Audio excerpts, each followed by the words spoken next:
그리스도인이라는 말은 어떤 의미에서 교회 다니는 사람으로 통용되는 것이 일반적 사회의 인식입니다.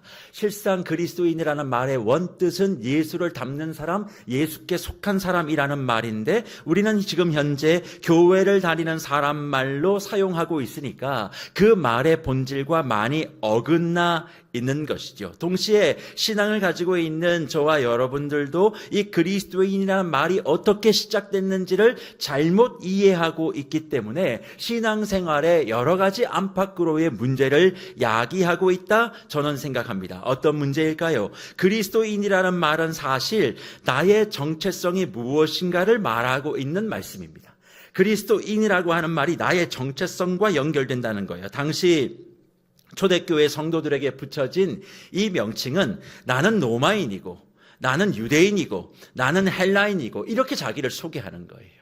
내 고향이, 내 출신이 로마입니다. 그러면 사람들은 다 가장 먼저 자기를 소개할 때 로마인, 유대인 혹은 헬라인 그렇게 이야기했는데 지금 그리스도인이라고 하는 것은 그 당시에 자기의 지역과 출신을 소개하는 것이 아니라 나는 그리스도 출신이라고, 나는 그리스도께 속해 있는 사람이라고 말하는 것이니까 굉장히 독특함이 있다 말할 수 있지 않겠습니까? 그러니까 모든 사람들이 이야기하는 것과 전혀 다른 이야기를 하고 또 그런 삶을 살아내었기에 붙여진 이름입니다. 다시 말해 나는 하나님께 속했다는 말이죠. 나는 예수 그리스도를 닮았다는 말이죠. 나는 성령의 인도하심을 따라 살아간다는 그 말. 그래서 내 인생의 확실한 가치와 방향은 그리스도께로 정해져 있습니다. 나는 모든 처음과 끝이 그리스도 예수입니다. 이것은 변할 수 없습니다를 고백하는 사람에게 붙여진, 자기가 얘기하는 것이 아니라 그런 삶을 살아가는 사람에게 세상이 붙여진 말이 그리스도인입니다. 그렇다면 지금도 그러해야 되지 않겠습니까? 하지만 지금 많은 분들이 교회만 다니면 그리스도인이라고 불러줘요. 왜 그런 일들이 벌어지게 되었을까? 그 당시에 그리스도인들이 가지고 있었던 그 가치에 우리가 동일한 마음을 가지고 살아가고 있지 않기 때문에 그렇습니다. 그 당시에 그리스도인들이 가졌던 가치는 뭡니까? 세상과 다르다는 거예요.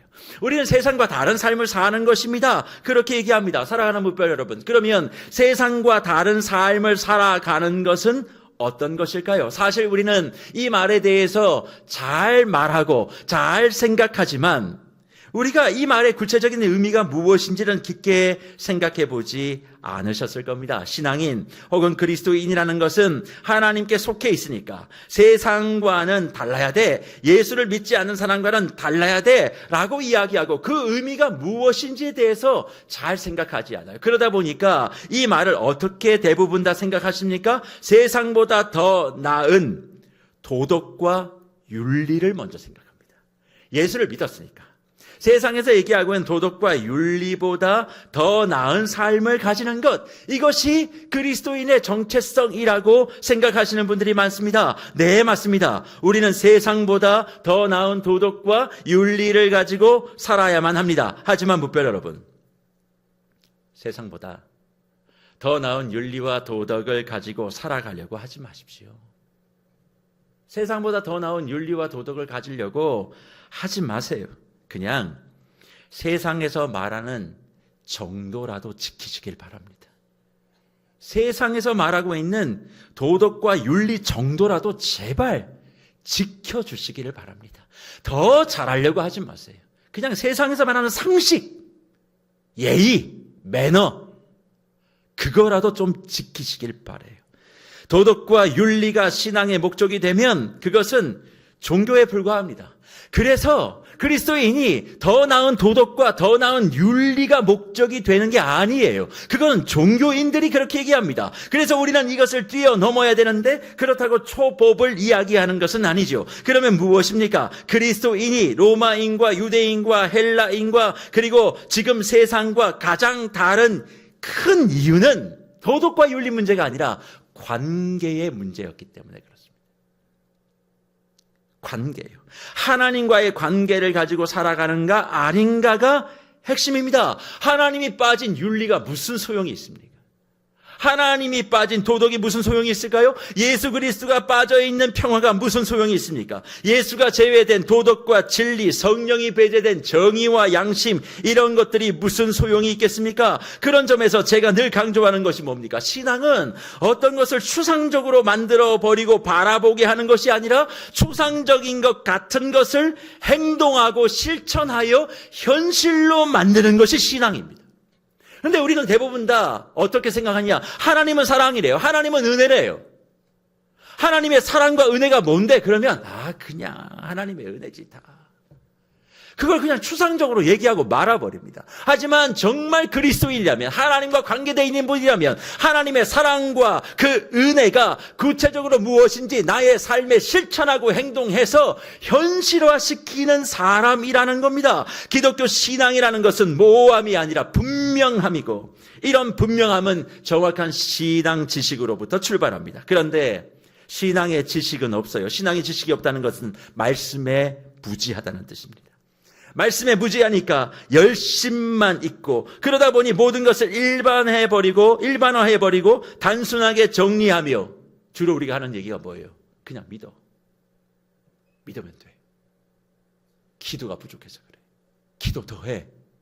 이거 외에는 할 수 있는 이야기가 없습니다. 그래서 요즘 같은 시대에 왜 교회에 자꾸 성도들과 청년들이 교회를 떠나는가? 강압을 믿음이라고 이야기하기 때문에 그렇습니다.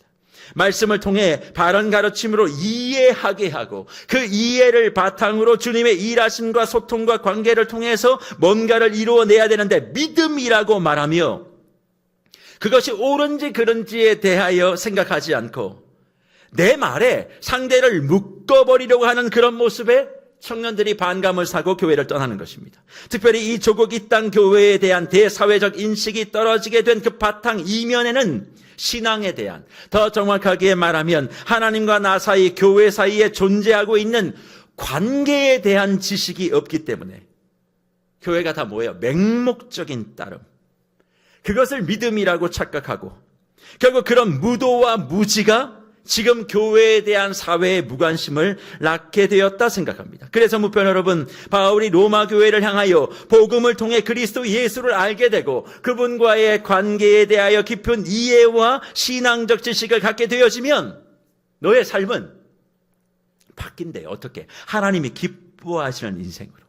그래서 로마서 1장부터 5장까지 인간의 죄에 대해서 이야기하고, 로마서 6장, 7장, 8장에 복음의 영광에 대해서 얘기하고, 그 복음이 어떻게 우리에게 이루어졌는지 로마서 9장, 10장, 11장에서 이야기하며, 그 복음과 구원을 경험한 사람이 살아야 될 새로운 삶을 로마서 12장, 13장, 14장, 15장에 연속적으로 이야기하며 무슨 얘기를 합니까? 이 세대를 본받지 말라. 오직 마음을 새롭게 함으로 변화를 받아 하나님의 기뻐하시고 온전한 뜻이 무엇인지 분별하도록 하라. 로마서 12장 1절과 2절은 우리에게 이야기합니다. 그리고 이 말씀을 우리는 잘 암송하고 있죠. 그러나 이 말씀 다음에 오는 말씀, 그 말씀이 얼마나 중요한지에 대해서는 우리는 간과하고 넘어갑니다. 그 말씀이 뭡니까? 로마서 12장 3절에 이 말씀이죠. 내게 주신 은혜로 말미암아 너희 각 사람에게 말하노니 마땅히 생각할 그 이상의 생각을 품지 말고 오직 하나님께서 각 사람에게 나눠주신 믿음의 분량대로 지혜롭게 생각하라 이야기합니다.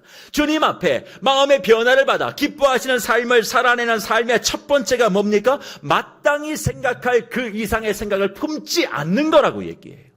내가 예수 그리스도로 말미암아 변화가 되어 새로운 삶을 시작하게 되어지는 사람에게 나타나는 첫 번째 모습, 마땅히 생각할 그 이상의 생각을 품지 않는 것. 이 말씀을 우리는 듣고 대할 때마다 무엇을 생각합니까? 그래, 마땅히 생각할 그 이상의 생각을 품지 말라고 말씀하셨지. 이 말씀이 무슨 얘기야? 예수를 믿고 구원을 받고 새 생명을 갖고 새 예배의 삶을 살게 되어지면 하나님이 기뻐하시는 삶은 다른 게 아니야. 묻지도 말고 따지지도 말고 그냥 믿는 거야. 그렇게 받아버립니다. 하지만 이 말씀이 맹목적으로 그냥 믿어야 된다는 그 의미일까요? 아닙니다. 바울이 말하는 내게 주신 은혜라는 말은 예수를 만나, 예수를 믿어, 예수를 통해 새로운 구원의 삶을 가지게 된 것은 관계 형성이 된 겁니다. 만남이니까. 내가 예수의 은혜를 만났잖아요. 내게 주신 은혜를 만났잖아요. 그럼 그 은혜의 만남을 통하여 관계가 형성이 되면 가장 먼저 일어나는 일들이 뭐냐? 마땅히 생각할 그 이상의 생각을 하지 않는데요. 그럼 이 말이 도대체 뭐냐? 생각하지 말고 믿어가 아닙니다. 하나님의 일하심의 끝과 시작을 우리는 알 수 없으니 우리의 생각을 뛰어넘는 분이 하나님이시니 걱정하지 마라. 생각대로 되지 않아도 주 뜻대로 이루실 것이야를 말씀하는 것입니다. 그래서 마땅히 생각할 그 이상의 생각이라고 할 때 우리는 생각과 생각이라는 말이 두 번 나오니까 똑같은 생각, 뭔가 내가 생각해내는 것, 그거라고 얘기하지만 바울을 통해 주님이 말씀하셨던 말씀은 아닙니다. 이 생각과 첫 번째 생각과 두 번째 생각이 다른 말이에요. 첫 번째 생각은 뭐냐면 헬라어 말로 프로로레오라는 말인데 이건 주목하다는 말입니다. 생각하는 게 아니에요. 주목하는 거예요. 그리고 두 번째, 마땅히 생각할 그 이상의 생각. 두 번째 나오는 생각은 헬라어 말로 휘펠포로레오라는 말입니다. 이거는 교만하다, 자만하다, 거만하다는 뜻입니다. 그러면 마땅히 생각할 그 이상의 생각의 의미가 주목과 자만, 교만이라면 이런 뜻이 아닙니까? 너희가 하나님의 은혜를 만나 관계가 형성되어지고 주님과 새로운 관계 속에 들어가게 되어지면 너희에게 나타나는 첫 번째 모습이 뭔 줄 알아? 너희가 관심과 주목을 가져야 될 그 이상으로 주목하고 신경을 쓰면 그건 교만한 인생이야. 그 뜻이 되는 겁니다. 네가 생각해야 될 그 이상, 그 의미는 뭐냐면 네가 주목하고 신경 써야 될, 관심 가져야 될 것을 너무 지나치게 가지면 그게 교만이고 자만이야 이야기합니다. 하나님의 은혜와 역사 속에서 믿음을 가지고, 즉 그분의 깊은 관계 속에 네가 있어. 그러면 하나님이 하실 거야. 그러니까 너는 네가 할 수 없는 그 일에 대해서 너무 고민하지 마. 네가 불필요하게 신경 쓰지 마. 그렇게 하면 그게 교만인데 새로운 관계가 되면 그런 일이 없을 거야. 왜? 하나님이 하실 거니까. 너는 너의 자리에서 믿음으로 너의 일을 해내면 돼. 그것이 예수를 믿는 새로운 관계 속에 들어간 구원받은 사람이 감당해야 될 새로운 예배라 선언하시는 겁니다. 그렇습니다. 신앙의 최고봉은 내가 할 수 없는 것을 바라보며 나는 아무것도 하지 않으면서 그것을 향해서 맹목적으로 무언가를 이루어내기 위해서 달려가는 자, 믿습니다를 고백하는 자가 아닙니다. 결국 그것은 자기의 목적과 자기의 의를 이루기 위해서 신앙을, 믿음을 이용하는 사람에 불과한 것이죠. 목적을 위한 수단으로서 하나님과 그리스도 예수라면 거기에는 뭐가 없습니까? 관계라는 게 없어요. 관계가 없으니까 어떻게 합니까? 생각이라는 걸 할 필요가 없는 거죠. 그냥 예수는 나를 돕기만 하면 됩니다. 하나님은 내가 필요한 걸 주시기만 하면 되는 겁니다. 그러니까 내가 그리스도인이라고 말하고 말을 들을 수 있는 것의 핵심은 그분과의 관계가 핵심이기 때문에 마땅히 생각할 그 이상을 생각하지 않고 살아간대요. 그러면 이게 구체적으로 무엇인가? 하나님이 하실 것에 대하여 내가 아무리 고민하고 이해되지 않는 것이 있어도 그것 때문에 내 마음과 내 삶을 그냥 막 사는 게 아니라 해야 될 것을 하는 겁니다. 내가 할 수 있는 것을 하는 거예요. 내가 할 수 없는 것을 가지고 그것을 꿈꾸고 소망하고 그것을 이루어 달라고 매달리고 그걸 안 해주시면 억울해하고 낙담하고 실망하고 이거 안 해주시면 나는 안 할 거야, 아무것도 안 할 거야, 이렇게 떼쓰는 것이 아니라 지금 내가 할 수 있는 그것을 가지고 일을 해나가는 거죠. 내가 알 수 없는 그 하나님이 내가 할 수 있는 그 일을 하는 나를 도우시는 거예요. 가만히 있어. 기도만 해가 아닙니다.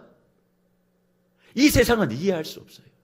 이해할 수 없는 게 천지입니다. 그걸 이해할 수 없는 걸 이해하려고 하는 게 뭐냐면 마땅히 생각할 그 이상의 생각을 해서 교만한 자리에 들어가는 거예요. 주님과의 관계가 형성되어지면 그거 하지 않는다는 겁니다. 저와 여러분의 삶에 이런 일이 왜 일어날지 아무리 물어보세요. 이해가 되나? 안 되는 거예요. 이해가 안 되니까 우리는 하나님 앞에 원망하고 낙담하고 안 해라고 버티지만 주님과 새로운 관계가 형성되어지면 그건 하지 않는 거예요. 이해 안 되는 건 내가 생각하지 않습니다. 주님, 오늘 이 일이 왜 내게 주어졌는지, 저 사람을 내가 왜 만났는지 나는 모르지만 나는 그럼에도 주님과의 새로운 관계, 나는 알 수 없지만 주님이 하실 것을 믿고 나는 오늘 내가 해야 될 일을 할 겁니다 라고 이야기하는 것이 그리스도인의 정체성이고 그리스도인이라 불려질 수 있다는 겁니다. 그리고 그것을 믿고 오늘도 살아가는 바로 그 사람, 언제나 나의 일에, 나의 일터에, 나의 시간에 그분의 일하심을, 사랑하심을, 그분이 나를 보고 있음을, 나를 안아주심을, 나를 향해 웃어주시고 때론 눈물 흘리시고 때론 같이 걱정하시고 고민하시고 아무리 말해도 못 알아듣는 나를 바라보시며 언제까지 너 그럴 거니? 언제까지 그렇게 울고만 있을 거야? 언제까지 그렇게 억울하다고만 이야기할래? 언제까지 내 인생이 이렇게 답답하다고? 언제쯤이면 해결이 되냐고 그렇게 푸념만 하고 있을래? 자, 내가 다시 설명할게. 내가 다시 들려줄게. 내가 다시 보여줄게. 그렇게 하시며 너는 네가 할 수 있는 걸 해. 하나님이 나는 내가 할 것을 할 거야. 그렇게 말하며 하나님과 나의 관계 속에서의 연함됨, 이것이 하늘과 땅의 콜라보로 이루어지는 세상이 펼쳐지는 것이 신앙이며 이 신앙을 체험하며 살아가는 사람들이 세상과 다른 삶을 살아가는 그리스도인이라는 거예요. 그래서 묵별 여러분, 내가 하고 싶은 것을 바라며 내가 원하는 것을 이루기 위해 믿습니다 하는 것, 그거 어쩌면 믿음이 아닐 수 있어요. 그게 오히려 불신앙일 수 있습니다. 내가 해야 될 것을 그렇게 대체해버리며 내가 정말 해야 될 것은 안 하고 그냥 믿습니다만 하고 기도만 하고, 그러면 우리는 그것이 대단한 믿음이라고 생각합니다. 하지만 아니에요. 내가 바라고 원하는 환경을 만들고 싶고 사람을 그렇게 만들어 놓기 위해서 수단과 방법을 가리지 않고 그렇게 뭔가를 하는 것, 세상의 방법을 지혜라는 말로 대체해서 사용하고 있는 그것이 불신앙이 아니고 무엇이겠습니까? 그런데 왜 사람들이 그렇게 할까요? 하나님의 인도하심을 불신하기 때문에 그렇습니다. 지금 내가 원하는 바가 이루어지지 않으니까 어떻게든 내 열심을 갖고 한번 바꿔보고 싶은 거예요. 내 믿음을 가지고 한번 바꿔보고 싶은 거예요. 하나님의 일하심을 내가 한번 바꿔보고 싶은 것, 그렇게 행동하는 것, 그거를 대단한 믿음이라고 생각하지만 사실 그것은 믿음이 아닙니다. 할 수 있는 일을 안 하고 기도만 하는 이유, 오히려 그게 불신이라는 거예요. 물론 더 나은 삶을 바라고 간구할 수 있습니다. 하지만 모든 것이 하나님의 능력 안에 있다면, 그분이 가장 선한 것을 이루어 가시는 것을 내가 확신한다면 지금 이 시간도 하나님이 허락하시는 시간인 줄 믿고 내가 할 수 있는 그 일에 집중하고 그 일을 먼저 완수하여 내는 것이 세상과 다른 주님과의 관계를 가진 그리스도인의 모습이라는 겁니다. 그래서 바울이 로마서 12장 11절 이하 13절에 뭐라고 얘기합니까? 부지런하여 게으르지 말고 열심을 품고 주를 섬기라. 소망 중에 즐거워하며 환난 중에 참으며 기도에 항상 힘쓰며 성도들의 쓸 것을 공급하며 손대접하기를 힘쓰라, 그렇게 말씀합니다. 11절 말씀 다시 한번 보여주세요. 부지런하여 게으르지도 말고 열심히 힘을 품고 뭐 하라고요? 주를 섬기라고요. 더 마땅히 생각할 그 이상의 생각을 갖지 아니하고 알 수 없는 주님이 있지만 그럼에도 할 수 있는 그 일을 하는 사람의 구체적인 모습을 바울은 이렇게 얘기합니다. 부지런하여 게으르지 말고 열심을 품고 주를 섬긴다고요. 우리는 이 말씀을 들을 때마다 교회에 열심히 봉사해라, 충성해라, 그것이 주님을 섬기는 것이다, 그렇게 말씀을 받지만 이 말씀의 본래적인 의미는 그런 의미가 아닙니다. 하나님과 새로운 관계가 되어지고 이 세상 이해할 수 없다 할지라도 내게 주어진 그 일을 잘 감당하는 그 사람은 부지런할 수밖에 없는 거예요. 성실하다는 거예요. 하나님과 새로운 관계를 가지게 되면 그리스도인은 부지런할 수밖에 없다는 겁니다. 그것이 주님을 섬기는 거예요. 교회를 열심히 하는 게 주님을 섬기는 것 포함되지만 여기서 말씀하는 것은 주님이 허락하신 그 시간과 상황, 내가 원하지 않는 그런 환경과 여건이 내게 주어져도 거기서 주저앉지 않고 하나님이 일하심을 믿고 내가 할 수 있는 그것을 감당해내는 그 사람의 모습을 바라보며 주님은 나를 섬기고 있다고 받아주신다는 겁니다. 그래서 12절 보세요. 주를 섬기라. 그 다음 소망 중에 즐거워합니다. 왜 소망 중에 즐거워요? 일이 안 되니까 소망이 필요하지. 모든 게 내 뜻대로 되면 소망이 뭐가 필요합니까? 희망이 뭐가 필요합니까? 내가 원하는 대로 안 되는 거예요. 끊임없이. 인생은 그런 겁니다. 저와 여러분은 원하는 대로 풀러지지 않아요. 그게 인생이에요. 고달파요, 인생은. 그렇지만 뭐예요? 주님이 일하실 것을 믿기에 오늘 내가 하루를 또 열심히 살아내는 것, 그러니까 그것이 소망되어 즐거움이 되어지고, 그리고 어려움이 있어도 참으며, 그런 사람이 뭐 할 수 있다고요? 기도할 수 있다고요. 자기 일에 충실한 사람이 기도에 힘쓰는 겁니다. 집안은 다 뛰쳐놓고 기도만 뛰쳐 올라가서 기도하면 하나님 응답받는다. 그런 거 성경에 없습니다. 자기 역할 잘하세요. 남편은 남편대로, 아내는 아내대로. 그거 열심히 감당하는 거예요. 그런 사람이 기도할 수 있습니다. 그리고 마지막 13절 뭡니까? 성도들의 쓸 것을 공급하며 손대접하기를 힘쓰라. 주를 섬기라고 얘기했으면 주님 앞에 나와서 뭘 드려라 얘기해야 되는데 그거 없습니다. 성도들의 필요를 나누고 섬기고 돌보라 얘기합니다. 그게 다 주님을 섬기는 거예요. 자기 일 잘하라는 겁니다. 그리고 내가 원하는, 내가 바라는 가정, 내가 추구하는 목표가 안 이루어져도 낙심하지 말고. 왜? 하나님이 만들어가는 과정이니까. 내가 받아들일 수 없고 힘드니까. 그래서 우리 대부분의 성도들이 뭘 합니까? 힘들고 어려울 때마다 하는 게 뭡니까? 내 열심을 가지고, 내 특심을 가지고, 금식을 가지고, 작정 기도를 가지고 내가 원하는 것을 만들어내보려고 합니다. 그런데 묵별 여러분, 어느 정도의 열심이면 되고, 어느 정도의 특심이면 되고, 어느 정도의 금식이면 되고, 어느 정도의 작정 기도 같으면 내가 바라고 원하는 것들이 이루어집니까? 어느 정도 하면 하나님이 뜻을 꺾으셔서 내가 원하는 방향으로 모든 걸 만들어주시나요? 그게 정말 필요했으면 성경에 금식을 100번 하면 들어줄게 쓰셨겠죠. 이 정도 열심이면 된다라고 기록하셨겠죠. 그런 내용은 없습니다. 다른 종교처럼 몇천 번 네가 절을 해. 그러니까 종교니까 그게 가능해요. 우리는 신앙이에요. 우리는 주님과의 관계 속에 살아가는 사람들이에요. 물론 그런 것이 의미가 없다는 것을 말씀드리는 것은 아닙니다. 분명 주님과의 관계 속에서 주님을 사랑하는 마음으로 주님의 음성과 주님의 뜻을 더 듣고 싶어서 하는 열심과 특심과 그리고 작정기도와 금식이라면 얼마든지 하세요. 주님의 마음을 알고 싶어서 곡기를 꺾고 기도한다. 얼마든지 하세요. 근데 그게 아니라 목적 이루기 위해서. 그건 문제일 수 있겠다는 거예요. 왜요? 믿음이란 내가 주 예수를 주인으로 믿고 의지하고 온전하게 모든 것을 다 했음에도 내가 원하는 것에 부족함이 있다면 그것을 받아들이고 인정하는 것이 진짜 믿음이기 때문에 그렇습니다. 왜 그것을 받아들일 수 있습니까? 지금은 부족하지만 하나님은 나를 뛰어넘는 능력과 일하심으로 지금 부족한 나를 살피고 인도하고 계심을, 앞으로도 나를 도와주심을 믿기에 가능한 것입니다. 그래서 시험에서 떨어지거나 내 사업에 실패해도 아픈 건 아픈 거예요. 며칠 아파야죠. 몇 날 아파야죠. 몇 달 눈이 붓도록 울어야죠. 당연한 겁니다.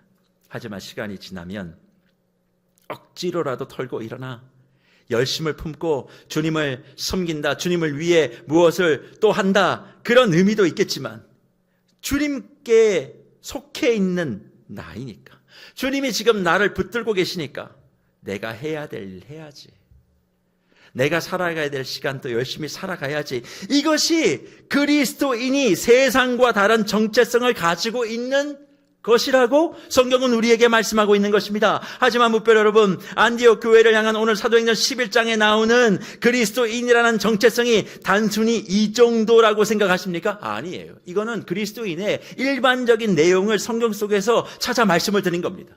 안디옥 교회를 향한 그런 그리스도인의 모습은 이것과 더 하나가 있는데 그게 뭔 줄 아세요?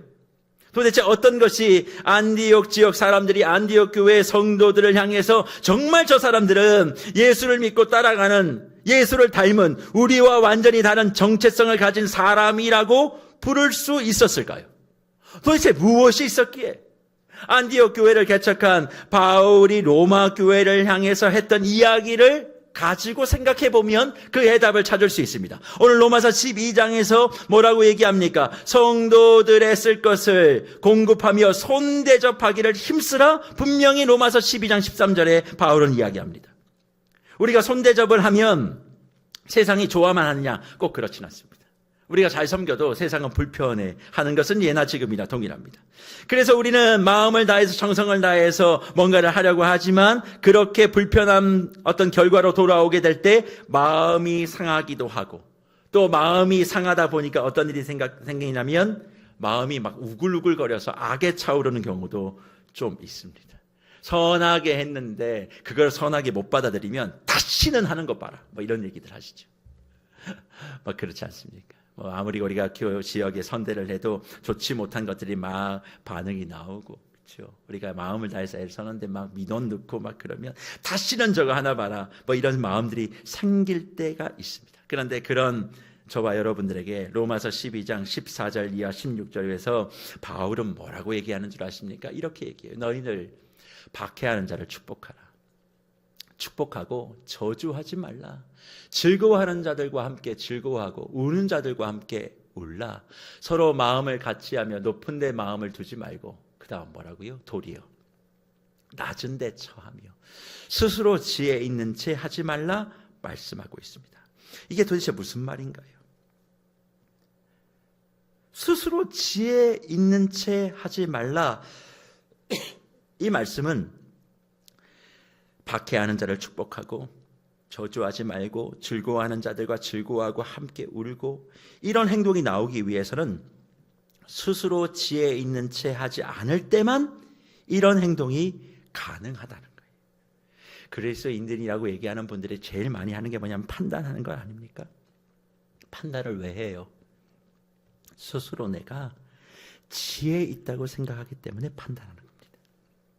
그래서 내 지혜와 지식과 이해의 범위 안에서 뭔가 다 이루어지지 않는다고 생각하면 분노하고 막 저주하게 된다는 거죠.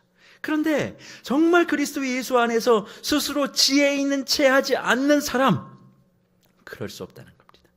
내가 할 수 있는 그 일, 그 마음, 그 행동을 하면 되는데 자꾸 우리가 선을 넘는 경우들이 많이 있다는 거예요. 그걸 넘어서 무언가 자꾸 하려고 하니까 본인도 힘들고 그것을 받아들이는 세상도 힘들게 된다는 겁니다. 그러면 어찌해야 됩니까? 주님이 모든 것을 행하시는 것을 믿고 사랑하는 그리스도인들의 모습, 바울은 로마서 12장 17절 이하 19절에서 이렇게 이야기합니다. 아무에게도 악을 악으로 갚지 말고 모든 사람 앞에서 선한 일을 도모하라. 할 수 있거든. 너희로서 모든 사람과 더불어 화목하라. 내가 내 사랑하는 자들아, 너희가 친히 원수를 갚지 말고 하나님의 진노하심에 맡기라. 기록되었을 때 원수 갚는 것이 내게 있으니 내가 갚으리라고 주께서 말씀하시니라. 그렇게 기록합니다. 무별 여러분, 아무에게도 악을 악으로 갚지 말라는 말, 그냥 뭐든지 덮고 화평하라는 그 정도의 수준이라고 생각하십니까? 네, 맞습니다. 그렇게 해야만 합니다. 그런데 왜 그렇게 해야 하는 줄 아십니까?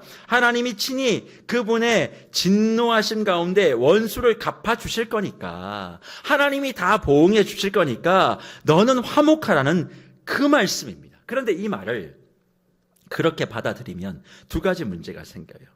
어떤 문제가 생기냐면, 사실 로마서는 교회를 향한 편지니까 신앙의 공동체 안에 일어나는 일을 바울이 듣고 그리스도 예수의 은혜 가운데서 그들에게 이렇게 하라고 설명하는 편지입니다. 그러니까 신앙의 공동체, 성도들 사이에서 일어나는 일에 대한 해석서, 해결서라고 할 수 있습니다. 그러니까 서로 원수를 갚는다, 뭐 이런 얘기가 나왔다는 것은 성도 사이에, 교회 안의 성도 사이에 갈등이 전제되는 것이고, 그럴 경우에 다 하나님을 믿는 사람들인데 누가 선이고 누가 악인가 하는 문제가 발생한다는 거죠. 모두가 다 자기가 맞다고 생각하기에 서로를 향해서 뭐라고 얘기합니까? 원수를 하나님이 갚으실 거야. 그러니까 그냥 우리 서로 잘 지내자. 그렇게 말하게 되니 논리적인 문제가 또 하나 생기게 되고, 그리고 두 번째로 문제가 생기는 것이 뭡니까? 하나님은 사랑으로 우리를 살리시기 위하여 예수 그리스도를 보내셨는데 사랑의 하나님이 원수를 갚으신다? 그러면 기독교 신앙의 핵심과 배치되는 말씀이 기록된 것이기에 이것 또한 문제가 발생할 수 있습니다. 그렇다면 이 말씀의 진짜 핵심은 무엇일까요? 그것은 다른 것이 아니라 악으로 악을 갚지 말라는 이 말씀을 바르게 이해해야 된다는 거예요. 악으로 악을 갚지 말라는 이 말이 도대체 무슨 말입니까? 내가 받은 것만큼, 내가 뭔가 남에게 고통을 받았어요. 해를 받았어요.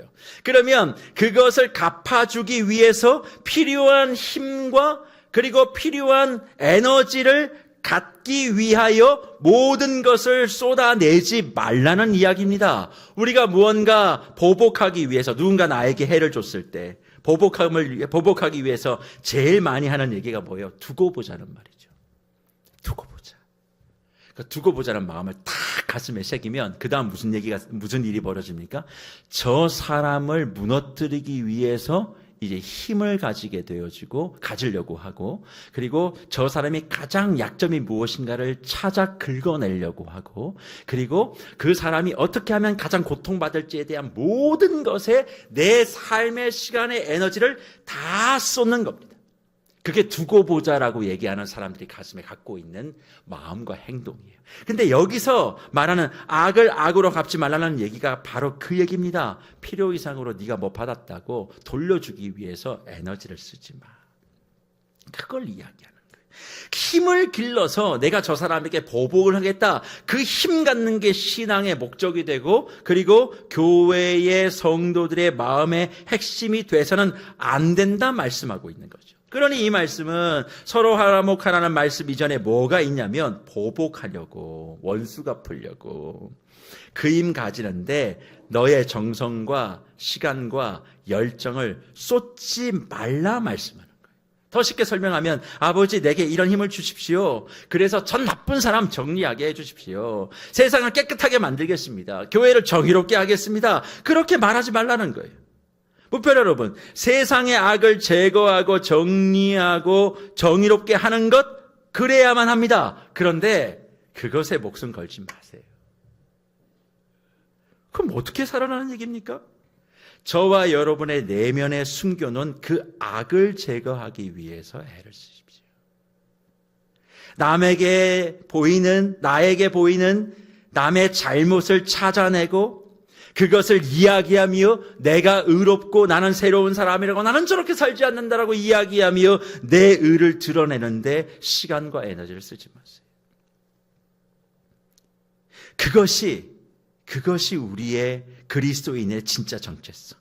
악의 제거는 자신에게는 치열하게 하는 거예요. 하지만 내 주변에 있는 사람들과 세상에게는 살리기 위해서 그냥 사랑과 관심을 주는 것, 이게 화목하게 하는 겁니다. 주님이 심판한다, 가만히 두지 않는다, 이것을 그리스도인으로서 주님과 관계를 가지고 있는 사람들이 할 수 있는 말이 아니에요. 그리고 그 잘못도 지금은 사실 우리가 다 알 수 없기 때문에 자신의 악을 제거하며 세상은 안아주면서 뭐 해야 됩니까? 기다려야 돼요. 어떻게 기다립니까? 내가 해야 될 바로 그 일을 하면서 기다리는 겁니다. 그런데 교회가 힘싸움하고, 교회가 본질하는 것에 목숨을 걸고, 교회가 자신의 악을 제거하는 데는 치열하지 않고 치사하게 내 옆에 있는 사람 잘못한 거 들춥니다. 눈꼽맛 나는 것들을 엄청나게 큰 걸로 부풀려서 동네방네 다 소문내고 다닙니다. 그러니까 교회가 망하게 되어 있는 거예요. 왜 망하게 되는 줄 아십니까? 그렇게 하면 세상에 져서 망하는 거예요. 우리는 세상을 이기는 자인데 세상이 말하는 그 힘, 도덕, 그 윤리로 이기는 게 아니라 하나님과의 관계로 나오는 그 힘으로 이기는 자들입니다. 그래서 바울이 이 말씀 이후에 원수가 줄이면 뭐 하라고요? 먹이랍니다. 원수가 목마르면 마시게 하랍니다. 그래서 바울이 이야기하는 게 뭡니까? 악을 선으로 이기는 것을 로마서 12장 21절의 결론으로 얘기합니다. 무별 여러분, 오늘 본문에 등장하는 사도행전 안디옥 교회를 향한 그리스도인의 명칭 11장 26절을 보세요. 그리스도인이라는 명칭이 어떻게 붙었는가? 사도들이 말씀을 가르친 것밖에 없습니다. 1년 동안. 어떠한 안디옥 교회의 행위가 없어요. 말씀을 그냥 가르쳤는데 안디옥 지역에 있는 사람들이 와서 그리스도인이라 그들을 불러줬다는 것입니다. 안디옥이 무엇을 했습니까? 그냥 주님과의 관계 속에서 말씀을 배우며 자기가 해야 될 일들을 충실하게 한 것입니다. 세상의 힘을 가지기 위해 보복하고 복수하고 보여주기 위해서 그 힘을 달라고 권력을 달라고 돈을 달라고 구하지 않았습니다. 안디옥 교회가 복음을 증거하면 증거할수록 로마와 그 지역은 박해와 그리고 탄압이 더 심했습니다. 그러니까 저것을 이기기 위해서 교회에 이 능력을 달라고, 이런 업적을 달라고, 교회가 엄청나게 큰 힘을 하나님 부어주셔야 되지 않습니까? 그렇게 기도하며 그렇게 사역하지 않았습니다. 오히려 말씀 앞에 자신을 비추며 자신 안에 있는 악을 제거하기 위해서 힘을 다했어요. 오히려 말씀을 배우며 내 주변에 있는 사람들의 약점이 드러날 때 그거를 감추기 위해서 온 힘을 다했습니다. 그게 그리스도인의 모습이었어요. 나에게는 너무나 꼼꼼하게 나를 점검하지만 내 옆에 있는 사람에게는 관대한 거예요. 손가락질하지 않습니다. 자기 자신의 악을 치열하게 도려내는 데만 집중하고 치사하게 남 얘기하고 다니지 않습니다. 확인되지 않는 거짓말들, 낭설들 퍼뜨리지 않습니다. 그래서 세상이 그런 모습을 바라보며 안디옥 교회 앞에 무릎을 꿇은 거예요. 뒤에 앉아서 뒷방에 틀어박혀서 비겁하게 앞에서는 한마디도 못하고 누가 뭘 잘못했니, 저렇게 하면 안 되니, 교회가 세상이 리더가 그렇게 말하지 않고 자기 인생에 관심을 가지고 어떻게 하면 내가 더 잘 살 수 있을까, 더 잘할 수 있을까, 그것에 관심을 가지고 자기가 해야 될 그 일, 하나님이 하시는 일은 할 수 없지만 내가 할 수 있는 그 일을 감당하고 나아가게 되어질 때 세상이 교회를 찾아 들어와 무릎을 꿇고 교회의 승리를 선포하며 그 이기는 자인 안디옥 성도들을 그리스도인이라 부른 거예요. 안디옥 교회는 세상을 이기려고 한 게 아무것도 없습니다. 그냥 자기 일을 감당했을 뿐이에요. 그랬더니 교회가 무릎을 꿇어요. 그래서 세상이 감당하지 못하는 사람은 그런 차원에서 대단한 세상에 무언가를 가지는 자, 무언가 업적을 쌓는 자가 아닙니다. 자신의 인생이 주님과 연결되어 있는 줄 믿고 너 잘하라고 말하는 것이 아니라 내가 잘해야 돼. 내가 못한 거 말하면 고치겠다고. 우리는 못한 것 좀 얘기하면 울그락불그락 거리잖아요. 내 자존심을 긁었니, 네가 뭔데 나에게 이런 얘기를 하니. 아니라 겸손하게 듣겠습니다. 말씀하십시오. 내가 무엇이 부족합니까? 당신이 뭐가 부족해를 얘기하는 것이 아니라 내가 뭔가를 부족합니까? 말씀해 주십시오. 내가 듣겠습니다. 그렇게 말하며 고칠 때 세상이 그 사람 앞에 패배를 인정하고 무릎을 꿇고 당신이 진짜 승리자입니다. 당신이 진짜 그리스도인입니다. 그래서 그리스도인이라는 말의 다른 말은 승리자라는 의미예요. 저와 여러분이 어떻게 세상을 이기시겠습니까? 여러분 주님 앞에 금식 기도하고 기도하면 삼성그룹과 같은 재물을 소유할 수 있습니까? 그런 일은 불가능합니다. 그런 일이 일어나지 않아요. 그렇지만 세상이 가진 것 없는 내 앞에 무릎을 꿇고 승리자 당신이 그리스도인입니다. 이야기를 하려면 지금 내 상황에 모든 것이 이해되지 아니하고 고달픈 내 인생 언제쯤 마무리되나 그런 상황이라 할지라도 내가 할 수 있는 그 일을 감당하고 나를 바라보는 거예요. 나만 잘하면 돼요. 나만 내목하면 돼요. 남 신경 쓰지 말아요. 거기에 에너지를 쓰는 게 뭐예요? 악으로 악을 갚는 거예요. 그거 하지 말라고 말씀하시는. 그래서 말씀을 마무리합니다. 세상을 이기려고 하는 교회가 되는 것이 아니라 세상이 자기 발로 들어와 무릎을 꿇고 자기의 패배를 인정할 수 있도록 우리가 그리스도인다운 삶을 살아내셔야 되지 않겠습니까? 교회에 다니는 사람에게 붙여지는 이름이 아니라 내 정체성이 도대체 무엇인지, 내가 하나님과의 관계 속에 있으면서 내가 지금의 이해할 수 없는 상황을 이해하려고 하다가 교만하지 말고, 이해할 수 없는 건 주님의 몫입니다. 난 내가 해야 될 것을 하겠습니다. 뭐 주면 하고 뭐 주면 안 하고 아니라 내가 오늘 내가 살아내라고 하는 삶을 내가 잘 살아가겠습니다. 그리고 주님, 내가 세상에 그 힘 갖는데 에너지 쓰지 않겠습니다. 내 안에 있는 악을 도려내고 내 주위에 있는 사람들을 품어 안겠습니다. 그럴 때 세상이 우리를 바라보며 무릎을 꿇고 당신의 승리자의 또 다른 이런 그리스도인인 줄 내가 알겠습니다. 그렇게 말씀하신 줄 믿고 주님 안에 온전한 승리자와 그리스도인으로 서가시는 저와 여러분들 되시기를 축복합니다.